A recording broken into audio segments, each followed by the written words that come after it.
our involvement in ASQ has been very interesting and very positive. We were the first publisher actually to go through the entire ASQ process and get certified.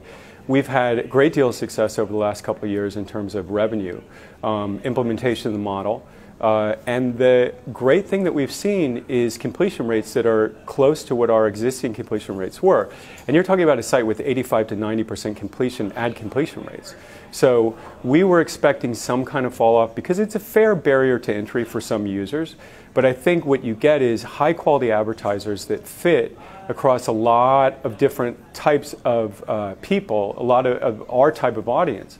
And it works very effectively, and we've had nothing but a great experience. Now, one of the models that we've introduced that's different than ASQ but similar is called ad-selector. And what that is, several years ago, I was focusing on pharmaceuticals, pharmaceutical dollars. And the focus there was, how do we bring 60-second ads into our environment without completely angering our user base, our viewers?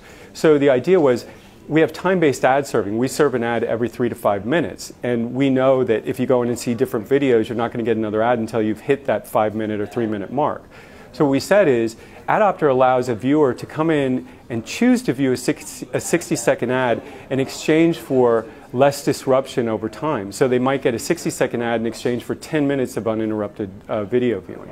We brought in a number of pharmaceutical advertisers along with that, and we're just starting to crack that space, and I think it's an unbelievably interesting space, especially for a news organization. I think subscription models have the same challenge that bigger models, advertising models like ASQ have, which is, what is your barrier to entry for the viewer to get to their content?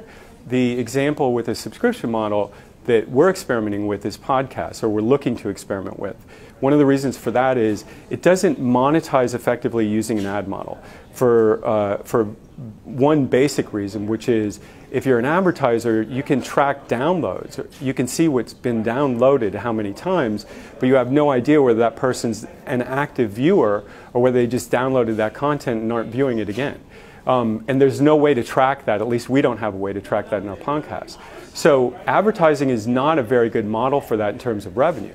What we're looking at doing is shifting that to a subscription basis, a very minor subscription basis, low barrier to entry in terms of cost, but being able to maintain that type of content effectively and doing it at a very small scale. We're never, ever on MSNBC.com going to move away from the ad model, but we may test in very, very small ways a subscription model that won't have a big barrier to entry and that we think could actually be more effective on monetizing, and also very low barrier of entry to the user, so it won't be anything that we hope, anything that they mind. If they do mind it, we'll pull it down.